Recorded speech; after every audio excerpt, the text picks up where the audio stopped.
It doesn't matter if my microphone's working or Peppy sniffing somebody's butt or something crazy going on in Kruse shows. There's one thing happening, everybody, and that is a lot of breaking news. Come on.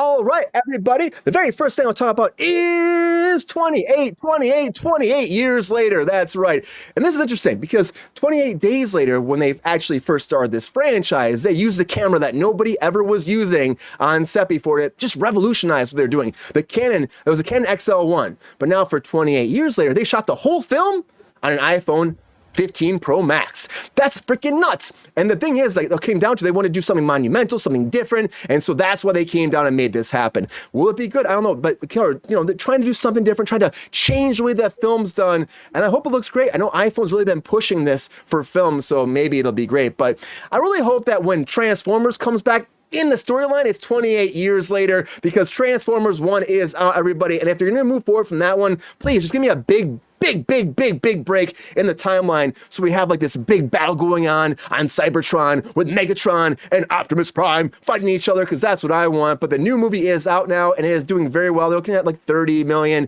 if not more, just domestically. And it's like 40 years, almost to the date the first original animated cartoon came out, movie, which is crazy. You got the touch, like that whole movie. It blows my mind, but I saw this, I loved it. They're looking at like, 3.36 last night, $1 million, and they're hoping it'll keep blowing up beyond that. It might be Beetlejuice weekend, it might, but everyone's talking about, just like talking about P. Diddy, everybody, or Diddy. Did he do, did he don't, did he did? We don't know, but we think that he did. That's what I gotta say. We think that Diddy did. That's the thing. But Diddy right now, of course, is behind bars. We talked about this yesterday or Wednesday, and no bail. Didn't matter. He put his jets, his houses, his planes, his badgers, his beavers, his bears, all that on the line. Didn't matter. He's still locked away in jail. And the thing is, it comes down to this. They actually put him on procedural suicide watch because they said when big celebrities like this come down, they're like, we got to make sure that where these people are taken care of because a lot of times bad things happen to them or they try to kill themselves. So guards are actually watching Diddy right now to make sure nothing bad happens. David Banner, that Transformers 1 will never tie into the movies. This will be a separate whole franchise. That's what they said with the whole G.I. Joe and Transformers movie coming forward. That's going to be happening. But Diddy is in jail until trial. And when it comes down to it, they're just going to be careful because they don't want him to they don't want anything to happen to him before trial because this does happen. Everyone's talking about Diddy, just like everybody's talking about Catherine Hahn's butt. I'm saying it true. Catherine Hahn's butt. If you watch Agatha, you know her butt's all out there, everybody, because she was naked for the first episode. Now, you're not seeing the goods and the cookies and all that shit. You're just seeing the buttocks. If I was Forrest Gump, I would say that. But I watched the first episode, and there's a scene where she just like wants to be vulnerable. She's talking about how she lost her powers and she's trying to find herself. And so she actually came up with this idea, and it is her actual butt. It's her actual butt. It's a weird thing I'm saying right now. But if you work in the Hollywood world, a lot of times there's a stunt butt. There's a stunt butt that comes out there, like they slap them on the ass, they pop in, stunt butt, let's go. Sometimes they line people's butts up in a line. They're like, which butt looks the best for me? That's a true story. But they did not do that. Catherine Hahn said it will be my butt, and I'm very excited about it. Unlike Colin Farrell's penis for the Penguin, because they had a prosthetic penis. It was a fake penis. A stunt cock came in for the Penguin. If you've seen the new show that came out, everyone's talking about this. Came out yesterday. 90% in Rotten Tomatoes. Round of applause for that. It's freaking awesome. So excited to see this. I'm going to watch it this weekend. They're calling it the Sopranos of comic book movies. Pretty freaking great. But there was this whole thing where there was a scene in the Batman where Colin Farrell had to be naked. And so the costume designer came forward and said, hey, I got an idea for this. I actually have a penis. Penguin penis for you. And he's like, why do I need a penguin penis?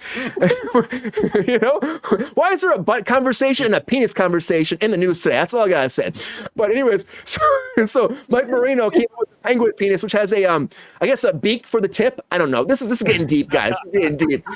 Just like the penis. But what happened is he said that, this is what I want to do to make this interesting. You never see it. What kind of show is this? It's called, what the hell is going on here? It's Friday. Everybody have a drink. Round of applause to Colin Farrell's penis envy.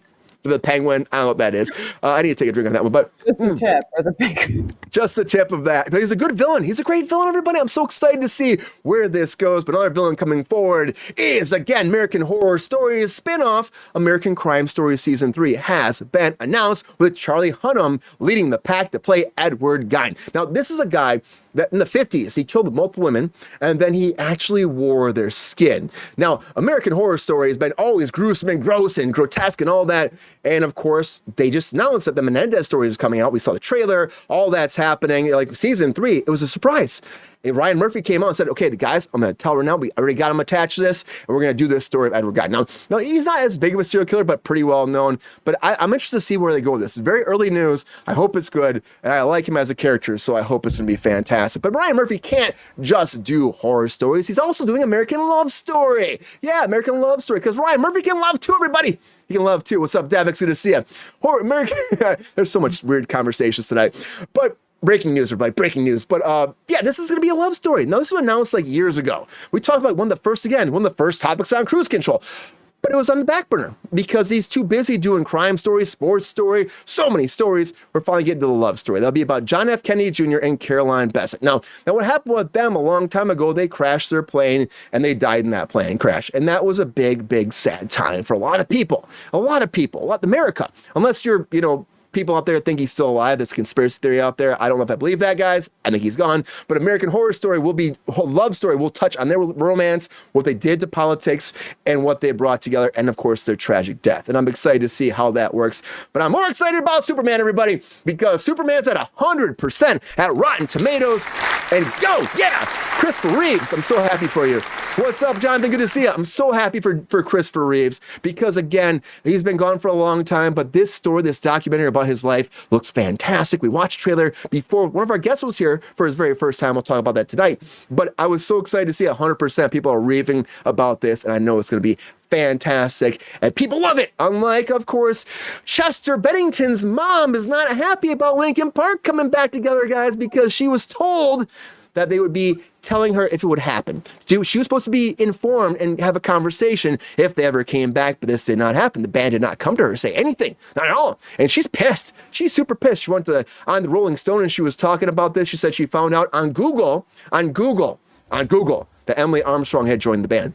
And she reached out to them, no response. And she's just pissed. She said, I feel betrayed. They told me they were going to go forward and tell me if something was going to happen, and they would let me know, and they didn't. And now they probably knew that I wasn't going to be happy, so they just went ahead and said it. Now I'm upset.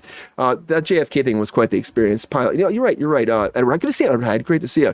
And I understand being pissed. His son's pissed too. I think you should, when someone dies like this, and they're such a big influential part of the band, please inform the family. Just put it out there. It's natural respect for the family and for what that person gave, and that career that was driven, and that band that came to formation because of you. Please talk to the family. It really does suck this happened. Another musician that's pissed off is Lil Wayne, though, everybody, because he's not going to be the Super Bowl halftime show. He thought for sure it was going to happen because people online were lobbying for him. It's in his hometown. Like, why not?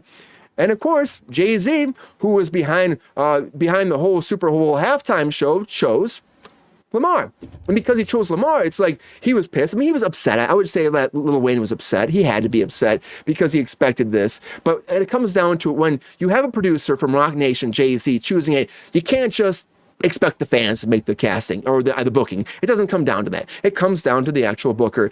And he shouldn't have got his hopes up. I feel bad for him because he has wanted to host. But unfortunately, when Kendrick Lamar and Jay-Z decides that Kendrick Lamar's gonna be the guy, that's what it'll be, and you should just applaud him on and just enjoy the moment. But someone else that's mad too is Gary Oldman about Harry Potter. Not mad, but bummed, because of course he played Sirius Black, loved it so much, but on top of that, he thought he'd be in the movie more, and he wasn't in the movies. He said he was there, then off into the veil, and that was it.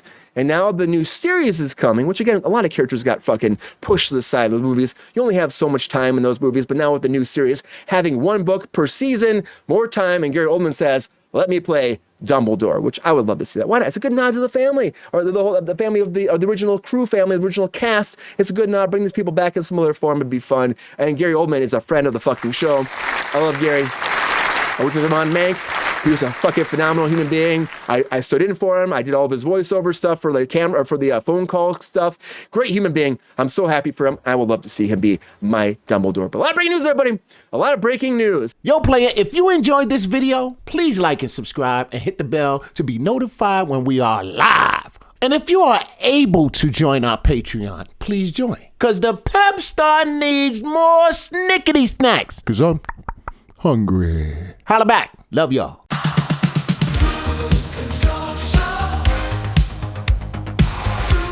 Control.